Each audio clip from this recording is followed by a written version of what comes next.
friends, and welcome to the 45th episode of All New Snap Judgments. As always, I'm Roy Rogers, and joining me today is about 100 or 157th less of Aaron Glazer. Our appendixless Aaron Glazer is joining us live from New York right now. Aaron, my friend, how are you doing as you recover from your surgery, which I know concerned many of our loyal listeners and loyal viewers? So, I'm old and everything hurts. Just like the metagame right now, Aaron. See, look at me making it part of the commentary here. But I just want to say, in replacement for many of our loyal listeners and loyal viewers, we're all glad to know that you are making an excellent recovery. And we are very, very, very happy that you were able to get the help you needed in time, because appendicitis is very scary. So we're happy to be... I'm happy to be recording the show with you right now, and I know our loyal listeners and loyal viewers are glad to be hearing your voice. Oh, thank you. All right. So to chime in now that this show is now, again, 157th less Glazer, who is going to fill in that tiny bit of Aaron that is missing? Who are our very special guests, Aaron? We are joined first by the one and only SoopaDoopaBen, streamer extraordinaire, as soon as he is in the mood to get back to it. How you doing, Ben? Doing good. Appreciate you guys having me on, and I'm excited to talk a little bit of Snap. Absolutely our pleasure. And where could our friends find you, Ben? Over on Twitter and Twitch, it's just all at SoopaDoopaBen, 2 O's on both of the Supa and the Dupa. And that's, hopefully I'll be getting back to things within the next, I'd say, week or so. Woohoo! Great. If it's while I'm home, I will happily pop on stream and hang out. We are also joined all the way from Spain. It is Lufku9. How you doing this late at night? Hello, everyone. Thank you for having me. It's a bit late. It's like almost 3 a.m. here.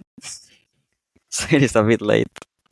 Well, we are very, very, very grateful to have you on here, Lufku. How can our loyal listeners and loyal viewers become your loyal listeners and loyal viewers? The people can find me in Twitter, YouTube, and Twitch. Twitter and YouTube is Lufku9, and in Twitch there's an underscore after the 9. So Twitch is Lufku9 underscore, and the rest is just Lufku9. Awesome. Right. Now, a quick reminder, friends, of where you can engage with us. We are found in the whatever Elon Musk is calling what used to be the Bird app. Currently, I think it's called X, but who knows? Maybe it'll be called Z before we know it. Our social on there is at SnapJudgeCast. We are incredibly grateful each and every week to be the official podcasting partner of Marvel Snap Zone. And to support Marvel Snap Zone and support us, please go out and join their Discord. Their Discord is awesome. It's amazing. It's the best large Discord in all of Marvel Snap. So please click the link in the description of this episode, either below if you are watching the YouTube video, or in the description of the episode in your friendly neighborhood podcatcher. So again, we are so, so grateful to be the official podcasting partner of Marvel Snap Zone. Please join their Discord. If you would like to email us and use the internet's equivalent of snail mail, somehow Glazer does a good job. Again, he's recovering from surgery. He has nothing but time on his hands. Please email him. He will sift through that kick spam, long day, and get back to you with an email if you email him at snapjudgmentspodcast@gmail.com. But most importantly are our final 2 social medias. Now, of course, there was a little bit of a hiccup, but Gunny T and others filled in for Glazer while he was out. But almost always, there's 6 days a week, brand new Snap takes on our YouTube from Aaron. Aaron, if our loyal listeners followed the YouTube at Snap Judgments Pod and became our loyal viewers, what would they find on the YouTube right now? I mean, nothing super fancy right now. 7 days a week of decks. We've got all sorts of top 10 and top 20 decks because most of the top of the ladder sends them to us. So that's nice. Awesome. Friends, if you have enjoyed Glazer's content over the last months and years, so I mean, we can't quite say years now, a year, I would suggest supporting us on patreon.com/snapjudgments. You know, Aaron had surgery this past week. It's a great time to show him some love, but in a totally selfish way, you can join the Patreon so you can get in before the second season of the Snap Judgments League kicks off. There will be more details about that soon. So there's a lot of reasons that you should join our Patreon. One, purely selfishly, you get into the awesome tournaments that Glazer, Gunning T, and others run through our Patreon. Selflessly, you can support Aaron and the awesome content that he makes while he recovers by supporting us on Patreon. So you can either be selfish, selfless, either way, supporting us on patreon.com/snapjudgments is value, as degenerates say. Anyway, let's move forward here to U.S. Agent, our new very exciting card for the week. Continuing the month's theme of Marvel Snap is really sad that the Captain America movie didn't come out this month. Our 2-cost, 3 strength character, Series 5, 6K tokens, has an ongoing. 4, 5, and 6 cards here have -3 power. Ben, what do you think of Captain America at home? Oh boy. It's interesting. I'll say that much. But I think currently where we stand with the meta, it's unfortunately not good enough. I think that we sit in a spot where... Sorry. No, you're good.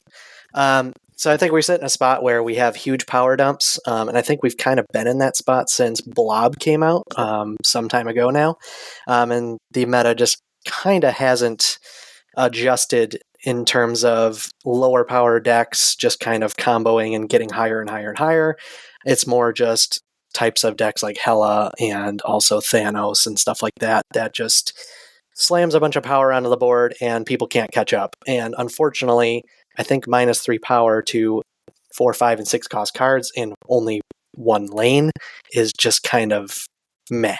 Doesn't really hit home. But I have seen it work in a couple decks. It's just not consistent enough, I would say. Lufku? So my thoughts are he's meh. He can be useful in some decks, not great decks. He has his uses.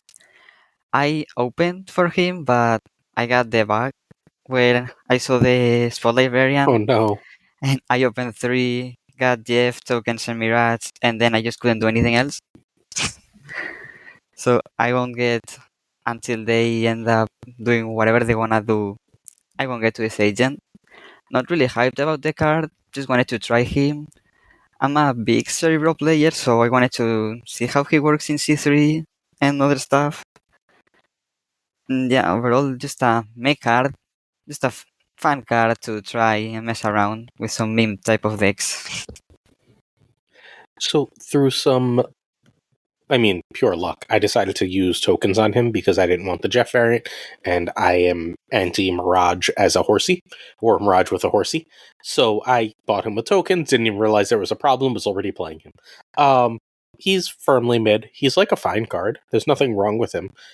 But he's not a must-have. There's occasionally going to be metas where he's really solid, but right now, he's just a card that certainly exists in Marvel Snap that you'll see one out of every, 50 games and be like, oh shit, did I really lose to US Agent? Because, you're never going to remember this card exists after this week.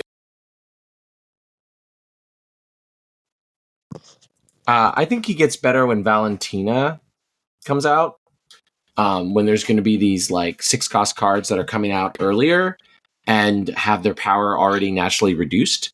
So US Agent is an interesting tech card if she ends up being busted. And that's kind of where I sit with US Agent.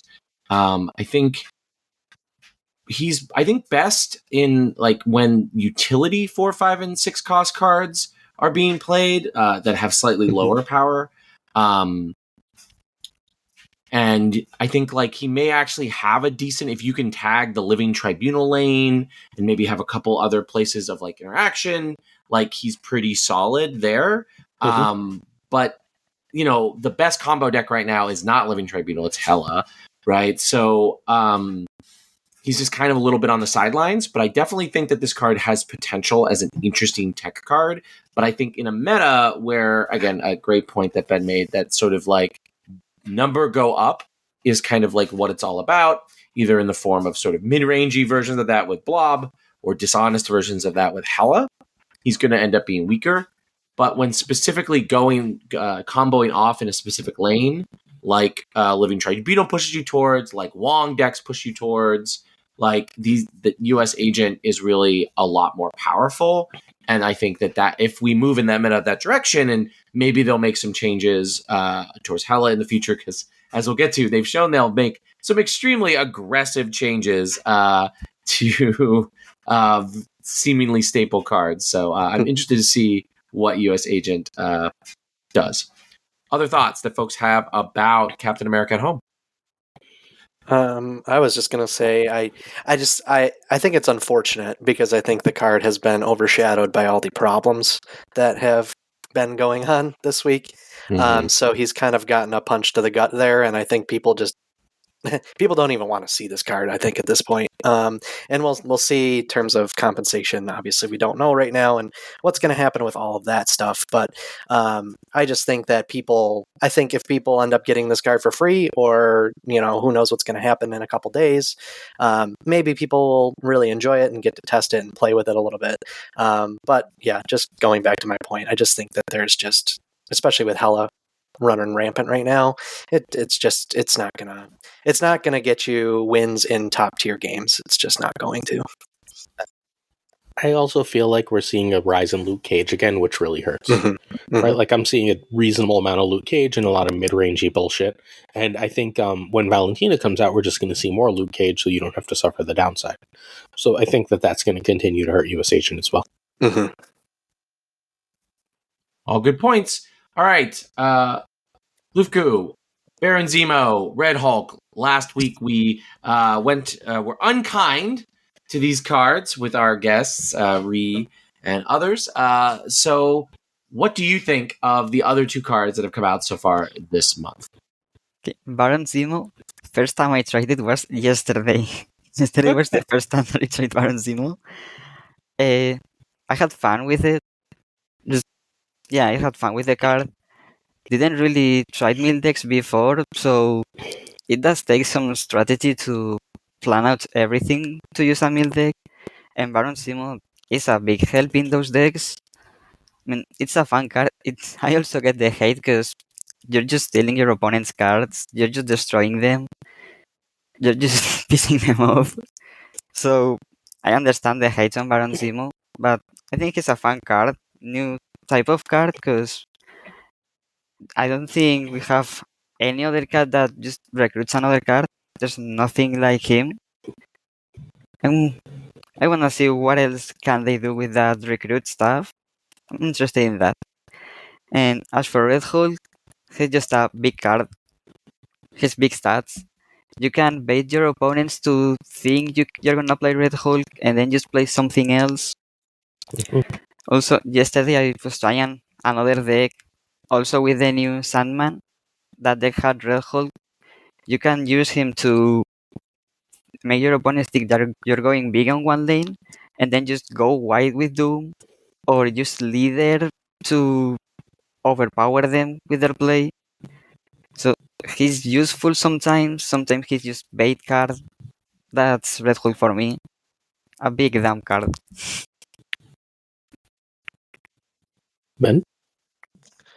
So yeah, I will give my thoughts on these two because very lightly, just because I don't own them. So, but from what I've seen from Zemo, it's extremely annoying to play against, and that's mostly because half the time, I would say, mostly when it's pulling something out of your deck, it's one, you want that card obviously, and then two, it usually is going to mess with some sort of combo that's in your deck, and that's not fun.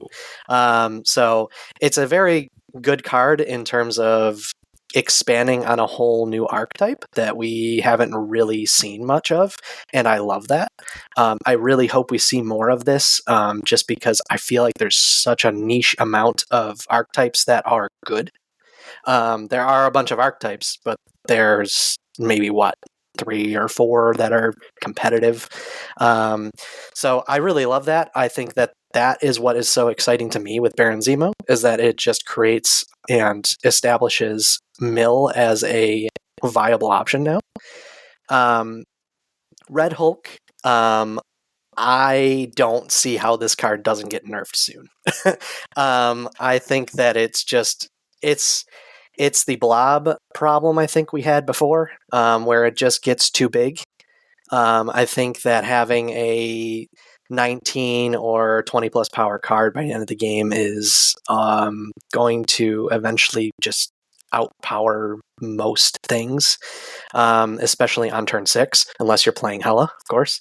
And I think the biggest, as Lufku kind of mentioned, I think the biggest surprise to me with Red Hulk, again, I haven't played with it, but playing against it, I think that the biggest thing for that card is that your opponent can see that card going up.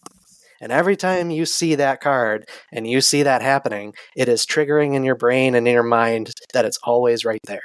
And it's very, very key, because like Lufku said, you can go wide with Doom, you can change the way you're going to do things, and mostly everyone is thinking, oh, they're slamming that Red Hulk down, no problem. Like, it's a 6/19, why wouldn't they? And that can steal a lot of games. So, again, all my perspective coming from, unfortunately, not owning these cards because my key resources are a little low.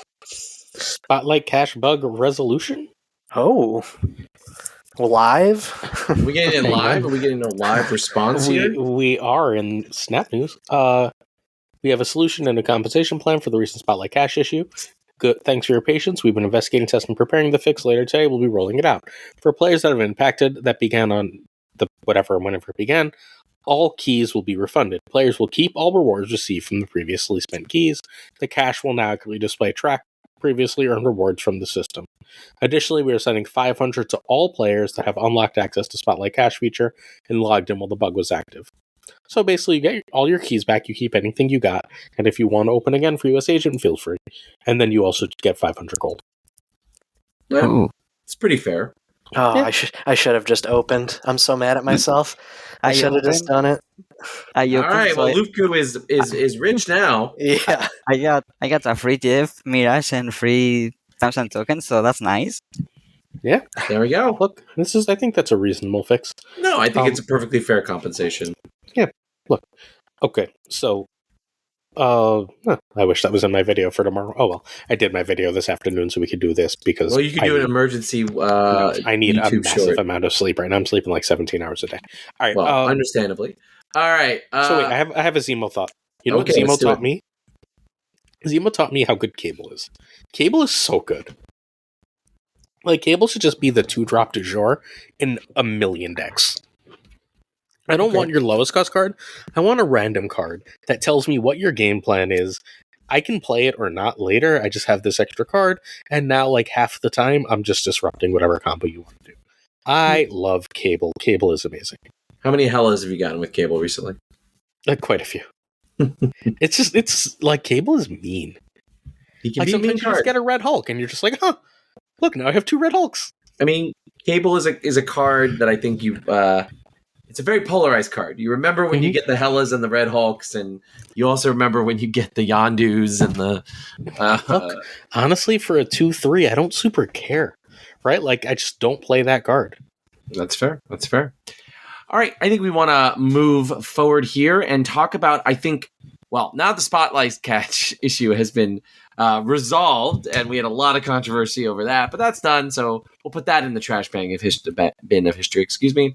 Instead, we'll talk about what top 3 most impactful patches in the history of Marvel Snap. Huge deal. All right. I'll go through each one of these, and folks, we go take them one at a time. Alioth has been changed to a 6/8 and is now on reveal. Remove the text from all unrevealed enemy cards here. Complete rework. Look at how they massacred my boy, the big cat himself, Zabu. Probably my most played Marvel Snap card of all time, is now on reveal. Until the end of your next turn, your 4-cost cards cost 1 less. Oh. Don't forget, he got a power, so that makes it up. Oh, that's true. He did get a power. It does make up for the card. Never mind. We'll talk about individual things here. And then our guest last week will be very sad. Sandman, now a 5/7. Okay, big buff. But on reveal, players can only play 1 card next turn. Lady Deathstrike got a rework. She's now 5/7. On reveal, destroy each card with 3 or less power. So she now just defaultly destroys 3 or less power cards. A sort of interesting side grade. I think she's the most interesting of the changes here on like a design and sort of where the incentives are card. And then Strong Guy just basically got a straight buff here. He's now still a 3/3, but ongoing, +6 power if your hand has 1 or fewer cards. I think we'll see more Strong Guy. I'm actually pretty excited. I think this makes the design way more interesting. We don't, I think, need to spend a lot of time with him, but let's start with everybody's favorite card, Alioth. My sweet, sweet variants for Alioth, much less useful now, right, Ben?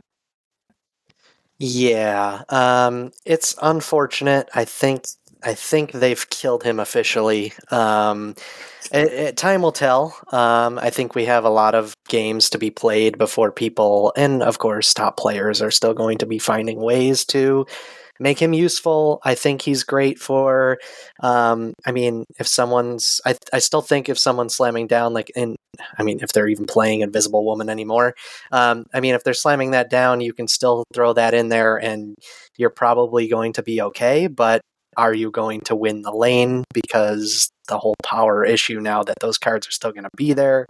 But you're mostly hoping that this is going to hit Iron Man, Tribunal, Onslaught, those types of cards. But it's unfortunate. Probably one of my favorite cards that has ever come out. I know a lot of people hate it. They really dislike it. I personally don't think... I think it was in a good spot. I don't think it should have been touched.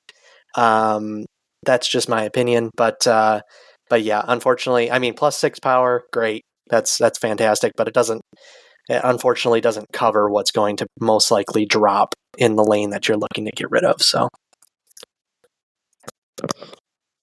Lufku? So Alioth, before it was just a card that most of the time you're just gonna expect. If opponent has Prio, you most of the time are expecting Alioth. So you can play around Alioth, and that just made him less useful because there are a lot of ways to get into the Alioth lane without actually getting Alioth. You have move cards, Vision, Jeff, cards like Doom. So Alioth wasn't... he was hated obviously because they just destroy all of your cards. You can't do anything about it. Now, Alioth, it has some nice power because 8 power is not horrible. And it's way worse, that's for sure, because if the opponent just plays a big card, Alioth...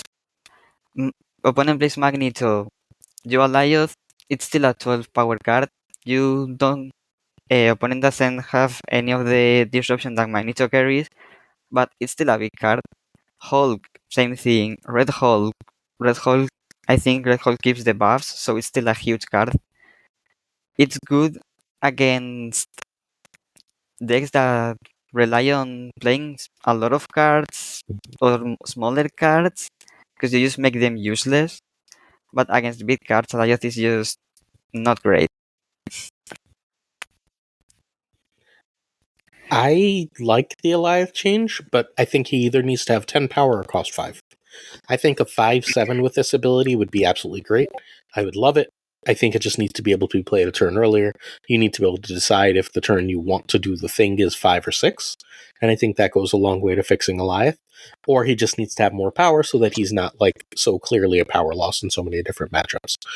I think with either of those, he's fine. And I get it. They want to give us a break from it. I didn't like the design of Alioth. I don't know. I didn't lose to it a lot. I just didn't think it was fun. And it's not especially a thing I wanted in Snap. Everyone always says, but now you always want to throw a parody, which is like, I guess, fair to an extent, but like Hella doesn't give a shit, right? Your bonus for being ahead going into the last turn is that you are more likely to win the game because you're ahead going into the last turn. I don't think you need Alioth to say, because I'm ahead, I just win. I don't think that's like necessarily a beneficial thing for the game. I ultimately like this Alioth change. Do I love it? No. I think that they missed, but I think they missed a little bit on purpose for the time being. Alioth is one of those cards that I think at the highest level is theoretically extremely interesting because the idea of priority being like the most impactful thing at the end of the game is an interesting place to be. I think it's a pretty toxic card, though, to be an everyday experience. A lot of people, because I think one of the most satisfying things in card games, where I disagree with Glazer, is, just because Glazer knows that just because you're ahead on turn 5 does not mean you're guaranteed to win the game, right? I didn't say guarantee. I said no, more likely. More likely, but it doesn't even mean you're more likely, though. Like, I think like one of the most satisfying things in a card game is to seemingly be in a losing position by one simple metric. My opponent has more power, and then steal the game from them by playing all these cards or doing the power play or whatever. And I just said fuck that. So like, and I get that's like a really satisfying like feeling that Alioth really denied a lot of players. So while I think Alioth was a card that in the abstract, I was cool with existing, and I actually really liked the way it played with priority and made priority like really matter for more than just Shang-Chi. And a few other cards, but Shang-Chi being the big one. But as an everyday experience for the median Snap player, it just was toxic and needed to go. But speaking of toxic, aka the opposite of it, Zabu, my man's murdered, right, Lufku? Yeah, Zabu now is just not great. He still has some uses. He still reduces the power. You can play a 1 on 3 or a 4-cost card on 3. You can just use him one turn. Nice thing is that he works with Wong, Kamartash, and cards like that, so you can get cards reduced by 2. So that is nice because he's an unreveal, so he triggers twice. The power, I joked a bit about putting Zabu in C3, but I think he won't be even good there because C3 doesn't really have a lot of 4-cost cards. Ghost Rider, and that's the only one that comes to my mind right now. Zabu is just right now, he's just not great. But they said that Zabu was just gonna be like that for some time because they wanted to see how everything flows in the meta without Zabu, so they can readjust him later. That's what they said in the patch notes. So I wanna see what they do with Zabu next because he is a good card. Right now he's just not great. Ben? Yeah. I mean, I think this is a long time coming. This card, when it first came out in the season pass, I don't even know how long ago now. Probably a year ago. A little more. Yeah. I mean, this card shared I think like a 60% meta share in all decks. It was the number one card. It was put in every deck. You used it mainly because there are so many 4-cost cards that are good. And that's why this card was so I would say prolific in the last year that it's been around. This change, I think they said it's going to possibly be temporary. They just want to kind of put a hold on it for now, and I kind of appreciate that because I want to see how the meta shifts about without this card being around. However, like Lufku said, I think that it's still a beneficial card when you can play this on 2 and still play a 4 cost on 3. However, anything past that, I think that this card is kind of just bad now. I don't really see. I mean, yes, you could play it on 5 and play your 2 4-cost cards on 6, but you are thinking at that point, just playing Zabu on 5 is simply not good enough, and I don't see a combo with playing Zabu and then a 3-cost card on 5 being really competitive at all. So it's unfortunate. I think that the card is definitely going to see less play, but like I said, it being the number 1 card for so long definitely needed to be hit a little bit. Sure, but timing? Like, it's completely unplayed right now. They just released Hope, which took basically all of its meta share, and then they reverted Angela to being a 2/12. So, like, that was the rest of its meta share. Like, Zabu was completely unplayed. They're not learning anything because Zabu was not being played right now. Like, all they did, the only place Zabu had a real home right now in the meta was the occasional Tribunal deck, which is basically fine, and, like, Black Knight decks, which were so far from meta. Like, if you want to learn about this, there was 8 months, right? Where, like, this change would have told you things that you could have learned from. And all we're going to learn right now is, did you know people aren't playing 4-drops except for Shang-Chi? Like, outside of Shang and I guess Enchantress, right? Like, you've got specific build 4-drops, but there's not, like, good 4-drops to play. Oh, by the way, also, Lufku, when you think 4/3s, you should probably think Shang-Chi. Yeah, It seems like an important one for the game. Shang-Chi is 4x, because let's not forget that he blows up. But not in Cerebro, he's 4x plus 2. Yeah. True.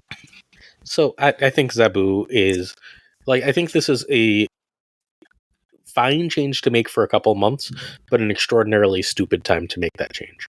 If they had made this change, like, in January, I think it would have completely shaken up the meta and made for a really interesting metagame.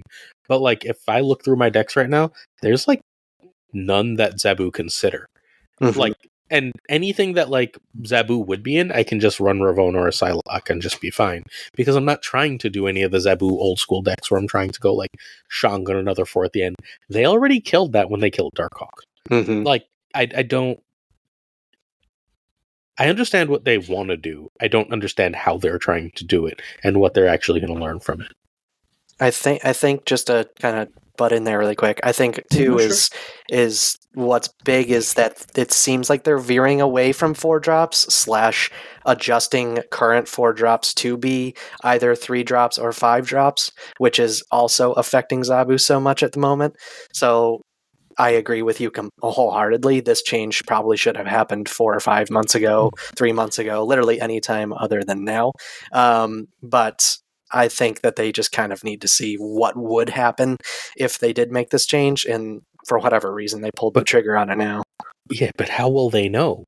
Like, what happens when you change a card that's not really seeing play at the high levels, and then it doesn't see play at the high levels even more, right? Yeah. Like, what have you learned? I mean, you've learned that this is way too harsh a nerf on Zabu. Yeah. I think something like your next 4-cost card, which means literally the next time you play a 4-cost card. So if you don't play one on 3, you could play one on 5, you could play one on 6. You could, like, it's just whatever the next 4-cost card you play gets reduced.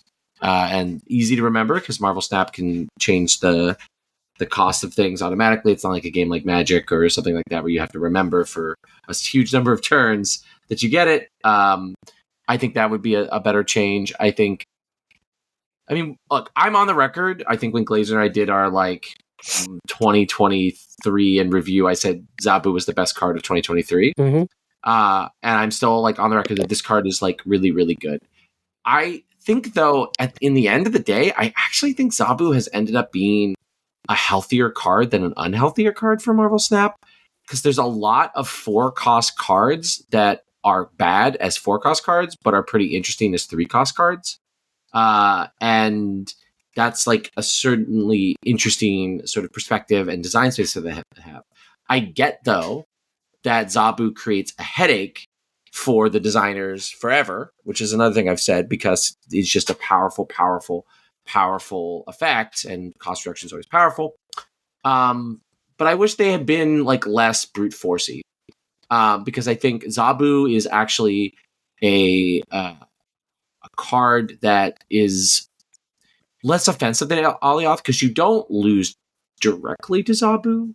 You like have to become a better player to realize that you lost to Zabu, and not to the cards that was played off of Zabu, right? Mm-hmm. And I think that's like a really important experience to players to go through.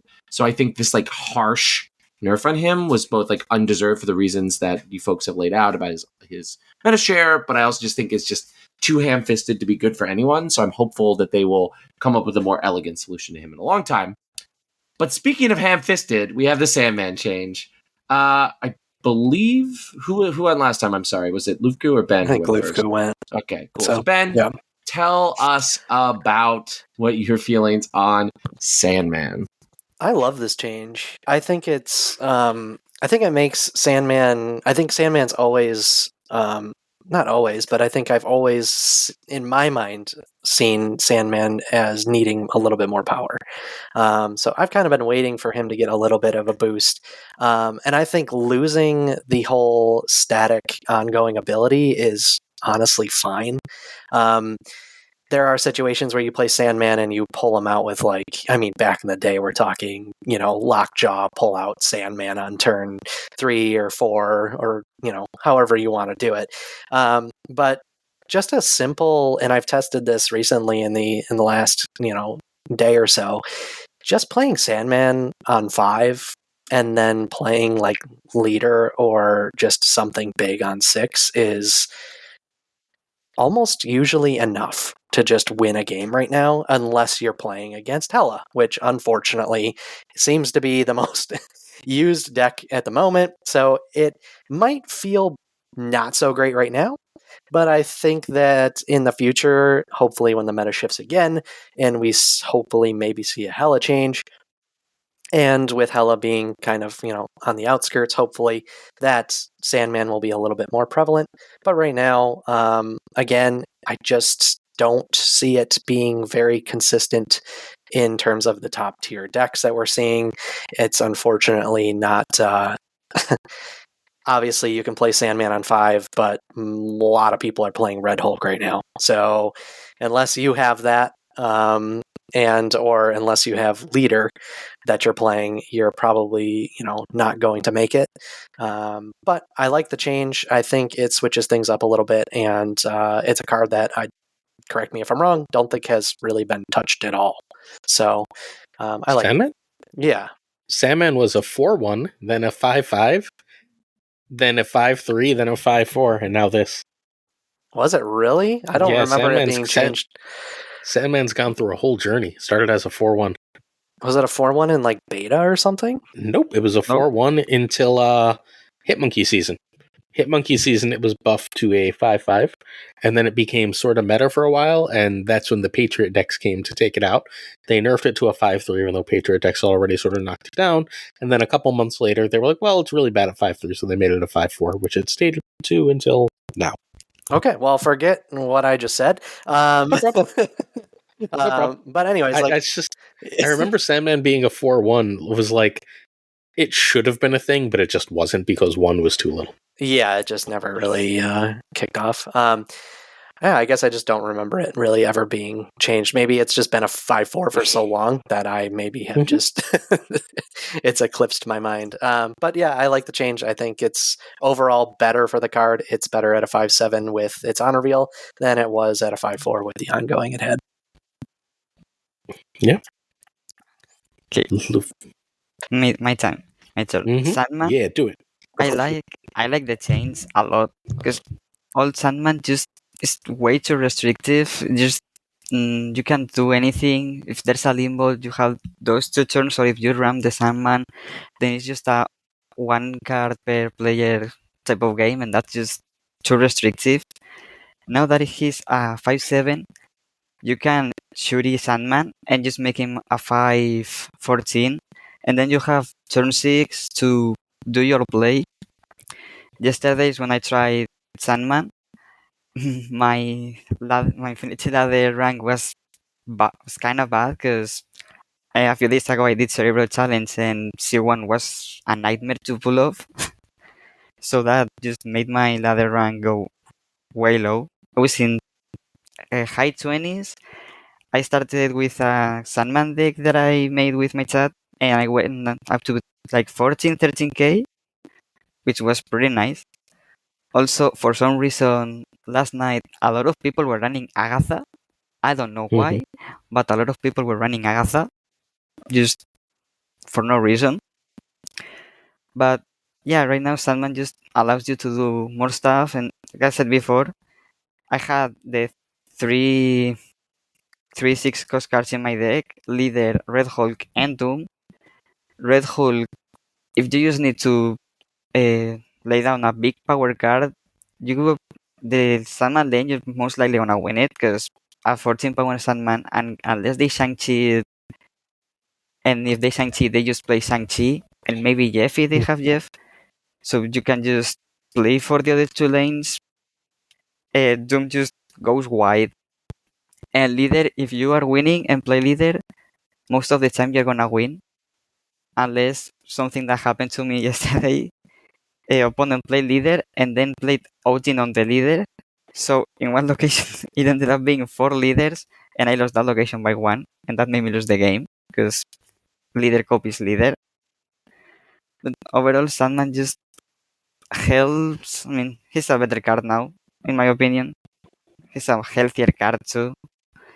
And yeah, that's pretty much my opinion on Sandman. Just a better card. I don't have a Sandman take. I don't care that this card exists. It's fine for some people to hit Infinite. It was fine for some people to hit Infinite with yesterday. It's not a meta card. It wasn't a meta card yesterday. Like, Father Newman is still happy, and I like Father Newman, and that makes me happy that he's still happy that he can still play this card. So, all right. Cool. I think this was a huge mistake. I think it transformed an archetypal card into a tech card in the long term. I think Sandman, and I think Glazer is right that Sandman was not like suppressing anything at this point. There have been times when Sandman had different stats that he was better, but I think they had basically found the ideal place for that design, which is like, if you really want to do a Sandman deck, you can do a Sandman deck. More power to you. You want to be like Fathor and say, I'm going to build my whole streaming persona around that. You can. If you want to ignore Sandman, you can. And they just kind of ideally hit that, and then turning it into sort of a one-turn tech card is not really, I think, ideal. I think you want these aspirational cards in the game, and these cards that cause you to play Marvel Snap differently. And I think that just turning him into a one-off effect was a mistake. So that's my awesome hot take. But Ben, Lady Deathstrike, do you have any thoughts or feelings about her? It should be Lufku first, right? Oh, okay, Lufku, I apologize. So Lady Deathstrike is one of the 6 cards right now that I don't have. I don't have Lady Deathstrike. My thoughts. Lady Deathstrike was just a fun card to do combos, go crazy with shooty stuff, and then just solo clean the lanes. That isn't really effective because you can go just one shooty up to 8. Wasn't really effective because a lot of them decks right now are just running big cards, and Lady Deathstrike's not gonna destroy them. Right now, she now has the top. She has a top. She just clears out the earlier cards in the game. She has bigger power, so that's not bad, but she's just a weird saint, I'd say. It's just weird. I haven't tried her, so I can't really give a lot of my opinions on her, because I haven't used her. Yeah, I would. My point of view on this, I do own the card. I've probably played the card maybe 3 times in my life. It's weird. I think they just are fishing for some way to get this card more play, and they're just making a change to make a change. It's the same case as Adam Warlock, where they made him a 5/5, and look at that, he still sees no play. I think this card, this is kind of how you guys talked about Sandman. To me, this is not a meta card, and I don't think it's going to become a meta card. I think it's funky and weird and cool to pull off weird combos for content. But other than that, the text change and the rework doesn't really change much for me, because at a 5/4, it was seemingly doing, basically the same thing that it's doing with the new ability. It's just got a little bit more power. Cerebro 7, bro. Hey, you got to pull out that C7. That'd actually be probably fun. Just not in your Cerebro lane. Yeah, no. But yeah, I think that it's just unless you have Cerebro and Mystique and you're ducking under Shang. Oh, wow, big brain. Wow. Big brain plays. Yeah. No, but like I said, it's a fun, goofy card, but ever since it's released, no one ever has really cared about this card. I have a use for it. I have two uses for it. Ava, it'll be out Sunday, I think, sent me a deck that he's been having a lot of success with this. Ooh. Basically, because Ava's a jerk, he's Valkyrieing things and then death striking them. Oh, I did hear about that. Which is kind of hilarious, but that won't be like a long-term viable thing. It's stupid and it's fun, and Ava's enjoyable. Its real use, I think, excuse me, is Annihilus decks. What? No, sure. But no, you want to be able to use it offensively, not just defensively. If you're going to play a card like this, I think it's your backup Annihilus. It lets you play your Sentry on 4, and then you can drop this on 5. They're going to assume you're Annihilus and probably play a bunch of lesser powered stuff in that lane to try and clog it, right? And then you can sort of just blow that up. Now, that's not a junk Annihilus list. That's the older Annihilus lists that were bounce and so on. So it remains to be seen if that can exist, because, those decks either played bounce, which is fine, might be doable, it's worth checking out, or they played Zabu and womp womp. So I think that I think she's going to be good as your backup Annihilus, because a smart opponent will have to deal with that void, and you have two ways, and it's hard to play around both of them. All right, we don't need to talk about Strong Guy. It's just a straight up buff. He's awesome. He's awesome. Strong card. Cool. Let's move on to Marvel Snaps. Hey, do you remember that Marvel had a movie about the Eternals that came out during the pandemic season? All right, we got Gilgamesh. He's a 5/2, Series 5, 6K tokens. What does your 6K tokens get you? On reveal, +2 power for each of your other cards in play with increased power. Woo, I'm out of breath saying that one. Lufku, what you got for me? So as I understand Gilgamesh, he works with cards that buff another cards, not cards like Blue Marvel, Patriot, and stuff like that. Just as far cards as we know. Cards like Surfer. So I think he'd find a not bad home in Surfer decks where you magic, then play all your Surfer, Brute, stuff like that on turn 6, and then just drop a Gilgamesh. With your Brute, Gilgamesh is a 5/8. You magic also makes him a 5/10, which is not bad. Then you're probably gonna have Show, just 5/12. So it's gonna be hard because you need to pull off certain combos to make him go big. But also, if you play him in a Wong lane, turn 7 with a big Surfer combo already in the board, and he can get to a nice power. I don't think he's gonna take over the meta and just make crazy things. But he's not bad, I'd say. So I was thinking about this card earlier, and I was just, apologies if you can hear my dog barking in the background. We like dogs. Yeah. We're a pro dog podcast. My wife just got home, so they're excited to see her. But anyways, I was just thinking of this as a combo this into a situation where it's eventually going to be a 5/9, so it can't be shangable, which makes it really, really good. or put this into some sort of like bounce combo deck where you are constantly affecting cards and on turn 6 end up playing something like Kitty Pryde and then Gilgamesh on turn 6. So that it doesn't even matter at the end of the game when you're playing a 5-drop that ends up being, 9 power, 11 power, 13 power, depending on how much you can manipulate it. But it's kind of tough to tell right now if this card will cut it in the current meta that we're in. But then again, this is June, so things are going to change drastically, I would assume. But I think this will find a home somewhere in some sort of could even be in a surfer deck or anything like that. But I get worried if you play this on 5 and not on 6, it just becomes an easy Shane target again. Negative surfer, baby. Mhm. Negative surfer. Yeah. Ooh. I'm going to play the shit out of this in negative surfer. It's going to be like a 30 power card. You've got your Sebastian Shaw, that'll be a 30 power card. I'm going to play the shit out of that deck. I don't think this is real, but this sure is fun. That's going to be the theme of this month. I think there's one card, maybe 2 that are real meta cards, Mhm. but I bet you I could hit Infinite with the negative surfer. And if I can't, we're sure going to find out together. Because this, as a 2/5 that gets +2 every time, let's go. I can surfer and drop this on the last turn of the game for only 4 energy. Yeah, I'm in.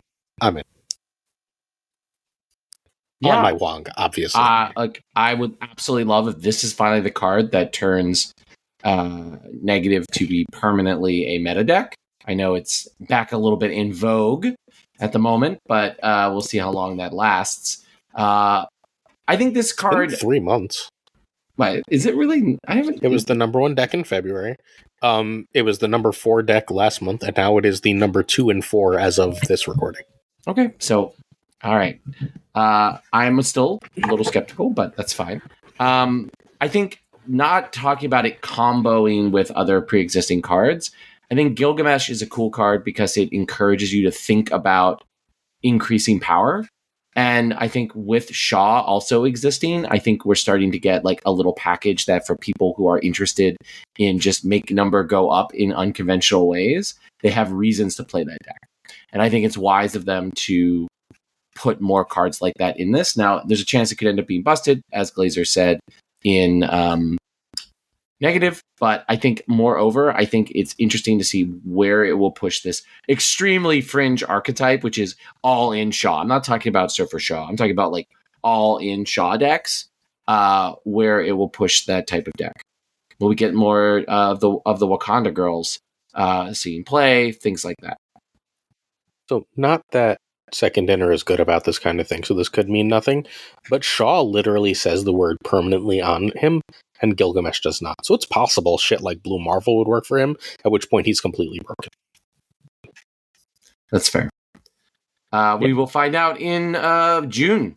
All right, what is our second Marvel? Want you to remember that Eternals is a movie that you can watch on Disney Plus right now. Stream it.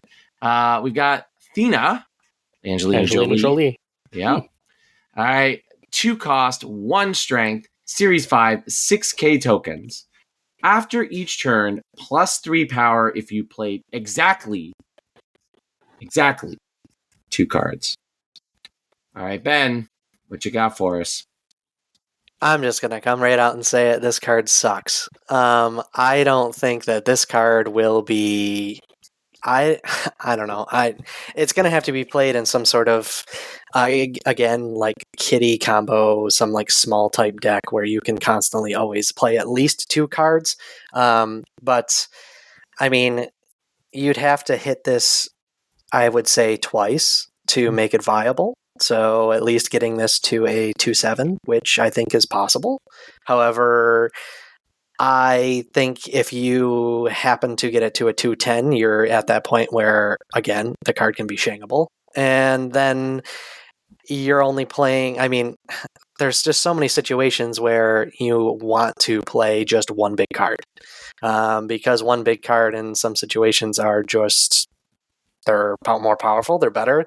They provide you more, I would say, more benefits than it is to play 2 smaller type cards. Again, like I said, it's going to have to be played in some smaller type deck, but we're in a situation right now, and again, I know we're talking that this is in June, but right now, I don't think that this card, if this card was released today, I don't think you would see this card played at all. So my turn. I like Thina. I like the card. I can see her fitting in Angela Kitty type of decks. Those decks are mid-range right now. We'll see how those decks evolve in future metas. I can see her fitting there. In games with Limbo where you can drop a big 6 cost and a 1 drop like Kitty, you can get the Thina buff. She usually, in a normal game, you're at least gonna get her to a 2/7 most of the time, which is a pretty nice stat for a for a 2 cost. I don't think she's gonna work with Mr. Sinister. I wanna try that. I doubt that's gonna work because Mr. Sinister will count as 1 card, but because he clones and becomes 2, I don't think it's gonna work. But I'll try it once. Yeah, it won't work, but I'll still try it.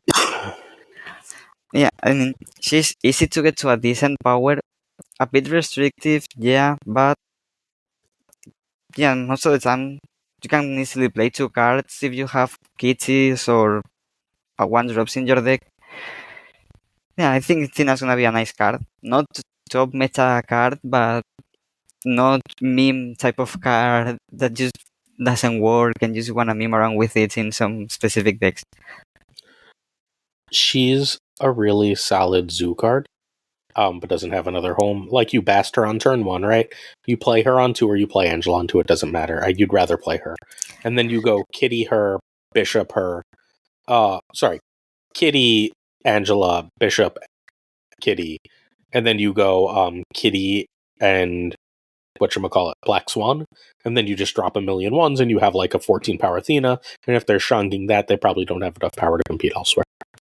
It's a perfectly viable strategy. I don't think it's tier 1. It requires a lot to go right, but I don't give a shit. I enjoy Zoo, so I think this is a fun card. That's, again, the theme of the month is these are fun cards. This is not going to be meta, but I enjoy this card. Yeah, I agree with Glazer that's a Zoo card. I think Kitty is what makes this card possible, because on 3, if you play her Kitty, she triggers, right? Mm-hmm. Mm-hmm. So she counts herself, right? So I think she's a bit more flexible than some other like payoff cards that don't necessarily trigger off themselves. And if you draw her in the middle of the game, the turns 3, turns 4, like her and a 2 drop on 4, she triggers, right? Like, yes. I think she has a way more flexibility there, and I think that makes her a solid role player. This is not a card that I think creates new archetypes, but I think archetypes that are about playing multiple cards definitely want her. And I hope this is actually more design space that they explore, like encouraging you to play a specific number of cards, 2 in this case, maybe 3, something like that. To do something I think is like really interesting. It makes you ask questions in deck building. I mean, this is just Glenn being like, I miss blue-white. Yeah. It's blue-red, actually. It's usually 2 spells. Really? Okay. Yeah. Sorry, it's been a while. I know. It's okay. I'm thinking about a Pioneer tournament that I want to play next weekend. But anyway, that's not here nor there. What we have is the ugliest art in Marvel Snap in a long time. That is like insulting to the actress who played Cersei and the artist who drew her previously, including Jack Kirby. But we'll get past this art. She's 5'7". Series 5. On reveal, transform your other cards into random cards that cost 1 more if able. Lufku, what you got? Cersei is just gonna be a Gamba card. Sometimes she can be really helpful and turn your bad cards in that lane, turn your Hood into a nice 2 card, maybe turn your Void into a nice 5 cost. I mean, I can see her working in those any type of decks because you just get rid of the negative cards and make them better cards. But a lot can go wrong with this because you just pull a play Hood, then play Cersei on top of Hood, Hood turns into Carnage, your lane just gets destroyed. So a lot can go right and a lot can go wrong. She's gonna be a fun card, that's for sure. But she can really mess up a game. So I don't see her being in the deck that you use in a game 5 of an Infinite Conquest, because on this type of games you wanna be sure what's your strategy. Most of the time you don't wanna leave.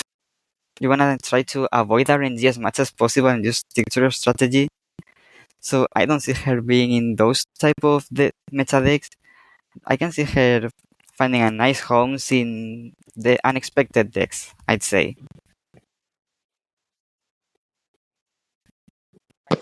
Yeah, I mean, I think this is just a fun, goofy card. There's not really, I don't think it's really going to find a home specifically anywhere other than maybe like, I mean, it might actually create its own little like archetype where you're just trying to, I guess it would technically be like a Mr. Negative type thing where you're just trying to throw together a bunch of great on reveal cards that have really low power, like something like White Tiger or something, where you could just throw that into the lane on turn 6, and then White Tiger becomes like a, one of the 5 drops that are in the game, or one of the 6 drops that are in the game.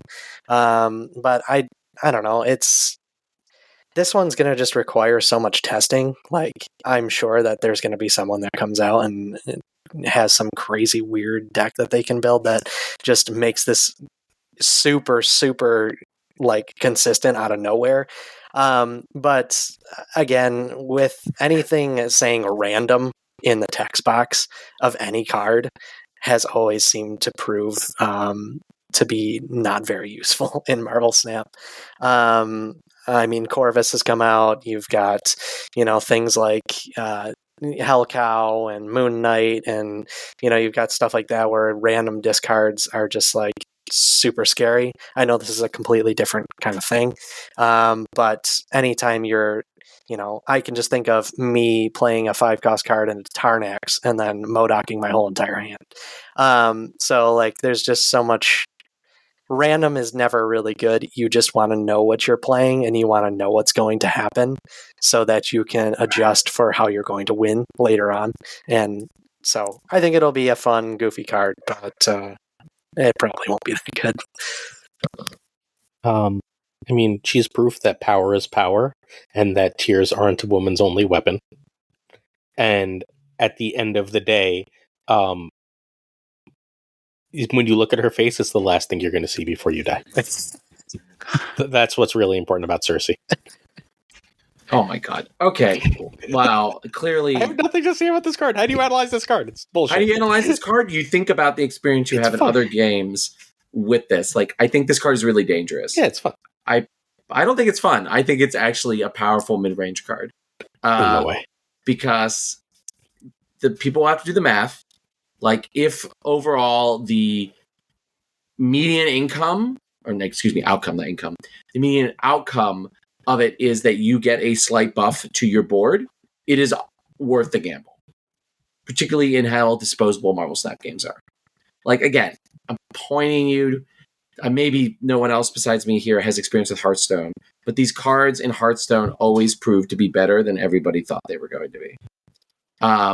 We've also seen random cards be better than people thought they would be in Marvel Snap, right? And I think that this is a potentially very powerful card that you will see. I think it's actually a secret mid-range card, and that wants to upgrade its sort of to roll the dice to upgrade its board and turn its 4 drops into 5 drops. And hope, or it's 5 drops into 6 drops on the last turn. Like, it's. I think Snap is too hyper specific for that. Maybe. Mm-hmm. Maybe. Like, if you're turning your 4 drops into 5 drops at random, right? Like it doesn't take a lot to be like Doc Ock and Modok, and like just you get like, or Lady Deathstrike. That's completely like, it's possible you get good stuff, but like Snap because Snap's decks are built so synergistically, I don't think that works the same way it would in another game. I would like to be wrong, because I think it would be stupid fun, but we shall see. We shall. All right. Speaking of seeing, let's see the next card. All right, it's Makari. Is that how you say this? I really can't remember from the movie. Makari. All right, she's a 3/3, Series 5, 6K tokens. She says, after the turn, runs from your hand to a random location. If able, I think we're on Ben. Am I right? Or am I wrong? Yeah, no, I think you're right. All right. I mean, I'm assuming by the text of this card, it just means that if it's in your hand, it just goes onto the board. So, I mean, I don't see this being bad. I mean, this is a free 3 on top of, let's say, Surfer. I mean, you just have another Surfer card that you're playing for basically free. But, I mean, it's a 3/3. It's the middle of the road. It is your baseline card. I think a lot of people are going to be just like slapping this into, I don't know, pretty much. This could just be like the one card that everybody puts into whatever deck they make, because it's just so consistent. And the fact that you can just, like I said, you can just play something else, and then this just comes onto the board as well. I mean, you could turn your third turn could turn into you playing any 3-drop, and then on top of that, a whole nother 3-drop with 3 power coming onto the board. Just seems good in my opinion. It's consistent, it's reliable. I think it's decent. It's good. Yeah, Makari looks like a decent card. I mean, it looks like a great card. It's in the actual version of Makari, because it might end up changing again. The actual version is in both Cerebro 3 and Surfer range, and that's great, because in Cerebro 3, a card that just comes out of nowhere from your hand and goes into the board is gonna be a either 5 or 7 power card out of nothing, so that is great. But there's also the negative stuff, which is if in a game there's Bar Sinister and Makari just runs to Bar Sinister and you lose the game because Makari ran into Bar Sinister. So not in every deck, but I'd also try to add a card that can help you control locations, maybe a Rhino or a Scarlet Witch, Legion, those cards, just in case that Makari goes into a location that just messes your whole game. Just in case. I know a lot of people are just gonna put Makari and let her run whenever she wants, but those people that wanna be careful are most likely gonna be running some type of energy location control card, because she can win you the game, but she can also mess you up really bad if she goes into the wrong location. I don't think she's actually worth running. Like, I think decks are tight enough with 12 cards. That, like, even in Surfer, like, I look at my Surfer list and I'm like, what am I cutting for this? Absorbing Man? No. Right? Like, I'm not running a multiple good cards that I want to play in Surfer. I don't think I can fit this. I think it's really good, potentially, but, like, I think Surfer now has too many good cards. Cerebro 3 now has too many good cards. And trying to fit this that can, like, mess up my combos is probably not worth the trouble, because I feel like those decks are, at this point, combo decks. Like, if, like, you play this and, like, you fill a Brood location early, you're just like, damn it, right? Like, there's just too many of those situations. You're playing Cerebro and it jumps into the location that gives +5 power, and you're like, well, there goes my game plan, right? Like, I think I'm skipping this. I mean, look, I'm getting it because I get every card, but I don't think this is good. She's not like Proxima, right? Where she can go to any location? Yep. I mean, she to a random location. Right, but can she go into Sanctum Sanctorum? Yeah. Yeah. Okay. So she is like Proxima. Okay. Well, because it would have to be completely random. Right. No, I'm just saying, but she does have that upside. She can go into... Yes. So, but she wouldn't be able to run into Space Miniaturized Lab. Or be a second card in Space Throne or whatever. Okay. All right, let's move on to our final card of the... It is not, sir. There's what? There's another one after two this? More. There's two more? How long is June? It's so long that it actually goes into July. Oh, geez. Okay. Why is it going on into July? All right. I don't know. I'm not All right. Glenn Jones. Fastos, is that how you say this? Sure. All right. Series 5, 6K tokens. He's a 3/3. On reveal, give each card in your deck -1 cost or +2 power. Ben, what you got for us? I feel like this card might actually just be. I feel like this card might be really good. I think this card's going to be manipulated into a certain way where you're going to see it everywhere. Like, people are going to start finding ways to just pull this off and get so much out of it that it's going to be stupid not to run it. And I think this is the card, maybe quite possibly, to get this month.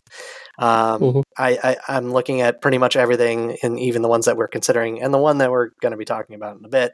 But this just stands out to me. It just looks so powerful. Just everything about it sounds good to me. There's not one thing here that I can say that seems negative. Like, everything I'm looking at with this card seems like, why wouldn't you put this in pretty much arguably every deck you're going to be running? It's just really good. I mean, I've very rarely, I think I've spent tokens on cards, maybe like for Jeff and OG Galactus. This is probably going to be that third card that I spend tokens on. It is just going to be, it's going to be a stalwart. It's going to be the card that you need to get. Yeah, Fastos just is a great card that you can fit everywhere. Because what deck doesn't want +2 power or -1 cost to your cards? Every deck wants that. So Fastos is gonna be really great in almost every deck. Another thing that is good for him is Fastos is an on-reveal, so if you play him in Wong, your cards are either gonna get -2 cost, +4 power, or -1 cost and the +2 power. If you play Fastos on a Wong, and if you just play Wong Mystique, then your cards are just gonna be really cheap and really powerful. You're also not gonna draw a lot of those cards if you try to go after certain combos, but still, you're gonna get cards cheaper, cards with bigger power. That's just a great card overall. It's gonna fit in almost every deck. Once Fastos comes out, he's gonna be really high in the play cards. Yeah, he's gonna be a great card.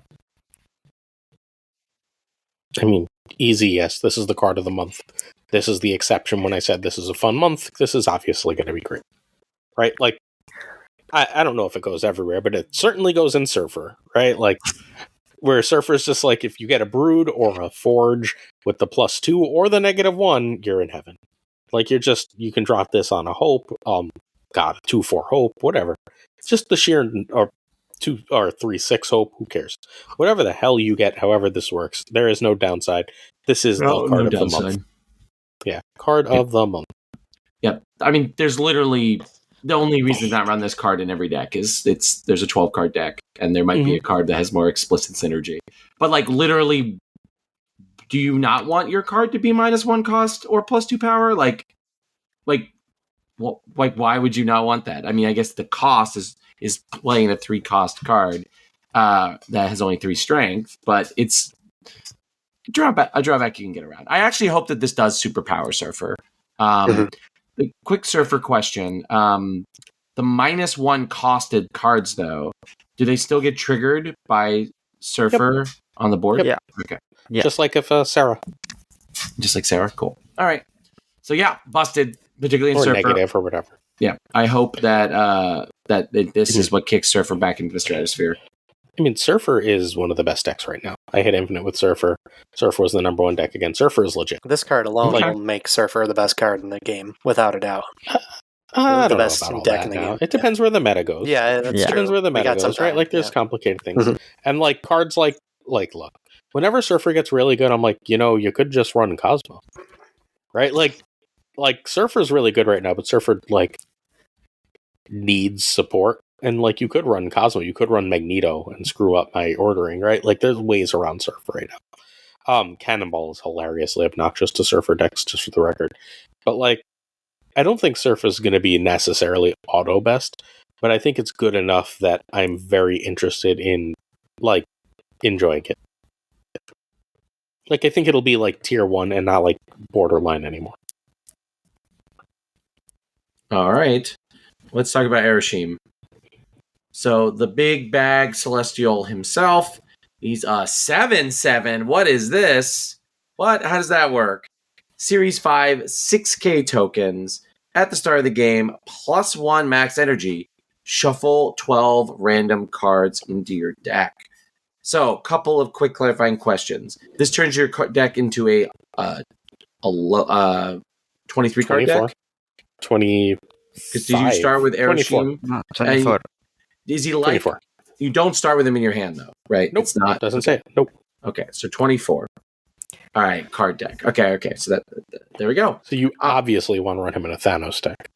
Yes, obviously you want to run him in a Thanos deck. Just have all the cards in it. You can have a Magic draft deck at that point.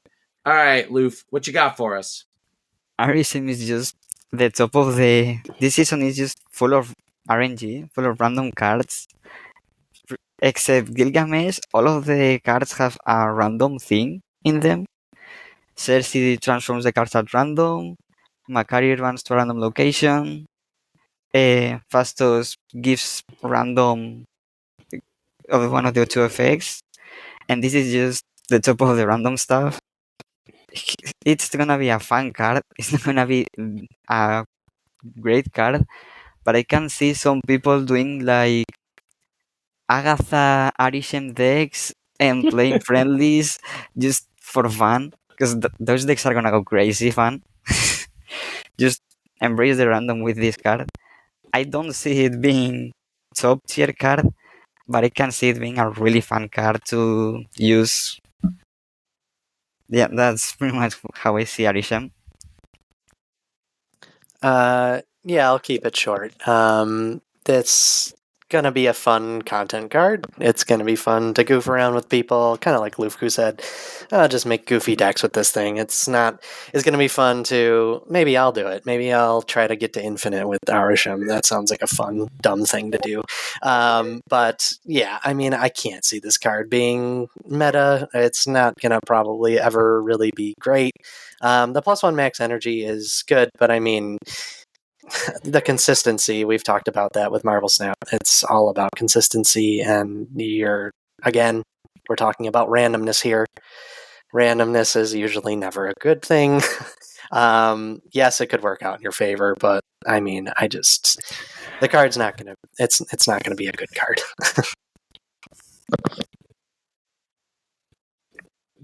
This should just give like 6 or 8. I think 12 is a little excessive. That said, I'm play the shit out of this. It could also be like 12 power, by the way, like with this negative ability, right? Like 7/7 is a little on the low side. But whatever. I don't give a shit. This is going to be super fun. I don't care. Right? Like, I will be playing this immediately and playing the shit out of this. And I will happily tank my rank. And we'll worry about that from there. But I think this is cool. I'm going to bet that this card is better than people think it's going to be. It's ramp. Plus, you still get to keep your 12 original cards or 11 other cards. All right. And 12 random cards, which could end up being more synergistic than you think. I actually think that Ereshim is going to end up being way better than people think it's going to be. Do I think it's going to be tier 0? But I think it could end up being a much more powerful and consistent mid-range deck than people think it's going to be. +1 energy is busted, friends. Busted. Fair enough. All right, let's get to our final segment of the week. We just have Datamined variants for our variants of the week. And our first one is the Dan Hip Beta Ray Bill. Who picked that one? That was me. I just love how goofy he looks. He looks so dorky, and I love it. That's a really great one. Go ahead. I love that variant. Just that would have been my pick if you didn't pick it, just for the record. It's my favorite hip coming. We're connected somewhere. There you go. All right, we have sort of magic, bikini era magic. Who picked this one? I picked that magic. Since I played with magic in the Midnight games, I just really like the character, and she has some amazing variants. Mm-hmm. This is another one of those amazing variants. There are a lot of really good ones, but I mean, Dunhip variants, the Datamined ones are great. A lot of other variants, Alex Rose also deserves to be on that top tier list because the Beast and the Ultron of Alex Rose, those are another great variants. But yeah, I just really like magic, and I like this variant, so I chose it. I picked this Corvus Glaive. I don't know why I like it so much. I genuinely could not tell you. Something about it I think is really cool. It appeals to the 17-year-old in me. It's like a Hollow Knight Castlevania character version of Corvus Glaive, and I am here for it. Also, since Corvus does not have a variant outside of the Spotlight, I would like to have a Corvus variant. It annoys me to no end that I don't. Completely fair. I picked this Phoenix Force variant. I think it's a really awesome interpretation of Phoenix Force. It plays into the sort of like more mystical, so I'm looking for metaphorical side of the Phoenix Force. Old heads who enjoy early Jay and Miles Explain the X-Men episodes will definitely understand when we talk about Phoenix Force as metaphor. But yeah, I think it's just a really powerful version of that. In many ways, it's maybe more of a Jean variant than it is a Phoenix Force one, but I think it is a really cool and standout variant. So, all right, friends, we are slowly but surely wrapping up this show. All right, Lufku, this is your chance. If our loyal listeners became your loyal viewers or loyal listeners, what would they find if they watched your content? In my tweets, you can find me just playing decks that I see on Twitter, or just playing decks that I like. Big fan of Iron Patriot. On Saturdays, I always do, unless some weird thing happens, I always do draft battles against other content creators. Mhm. So it's a fun thing to do, and I've seen more people doing it lately. But when I started, I barely saw anyone doing draft battles type of things. So they can see me do that on Saturdays. Now on my YouTube, right now my YouTube is just a lot of my league games because I record them and upload them to my YouTube. But I also do the guides or just challenges like the Shayro challenge that I did the other day, or a combo challenge that I pulled off in another stream. That's what they can see in my YouTube and Twitch. And on Twitter is just me posting stuff about Snap, text, variants that I get, splits, just Snap stuff. So Lufku is all about the community. Everything he said, whether it be league tournaments, whether it be draft battles, there's always other creators involved. There's always other people. It's a very collective experience. I think it's really, really enjoyable. I'll often hop onto a stream and then be back and forth between two streamers, both he and whoever he's playing, and I think it's a genuine blast. That kind of community going across streams is really rare. It's something, obviously, given this podcast, that we're big fans of here on Snap Judgments, and I love Lufku's sense of community, and I'm thrilled to have him on. And also, just before we go further, I'm also going to immediately invite both of you back when I'm able to have air in my lungs and such. Ben, my friend, if our loyal listeners and loyal viewers to become your loyal listeners and loyal viewers, what would they find in your content? Not much right now. I took quite a mental health break just to get away from things. Things kind of got a little... I think I kind of got more traction than I expected to, and stuff got to me, and so I tried to just step back for a little bit.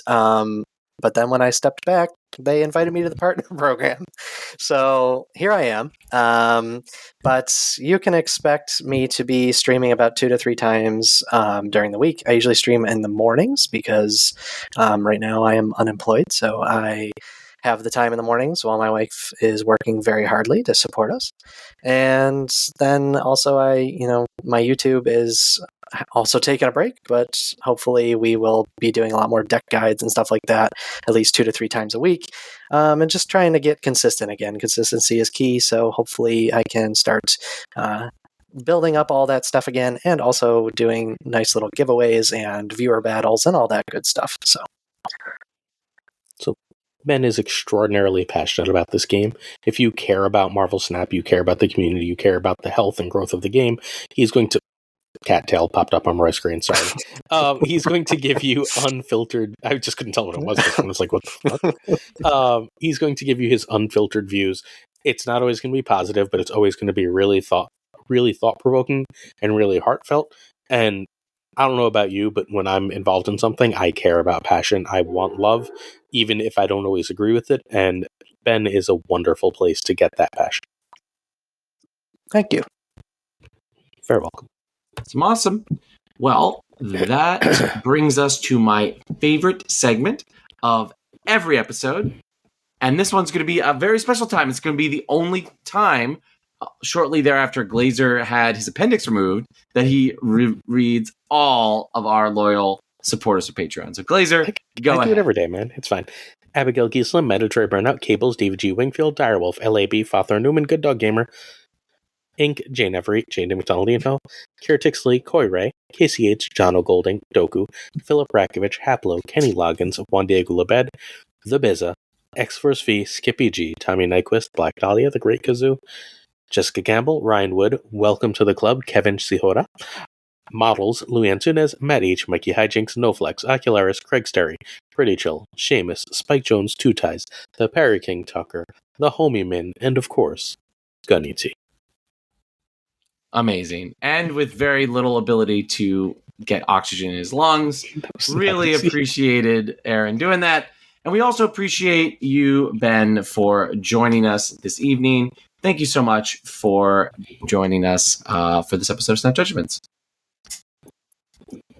Yeah, thank you guys. I really appreciate it. It was really, really fun. Awesome. Same is true for you, Lufku. Thank you for being an amazing guest. We really appreciated having you on. Thank you for having me. It was really fun to do this. Awesome. And I want to say double thanks to my friend and yours, Aaron Glazer. Aaron, I hope that this episode restored that 1/57th of you that the doctors removed when your appendix was removed a few short days ago. But more seriously, Aaron, I am so glad to see you recovering, to hear you recovering. And I know our loyal listeners and loyal viewers feel the same way. So please keep on healing, my friend. Take care of yourself. There is more to life than Marvel Snap. Peace and love and Snap. All right, friends. That brings us to the end of another episode of Snap Judgments. Till next time, make good choices, stay safe, and keep on snapping.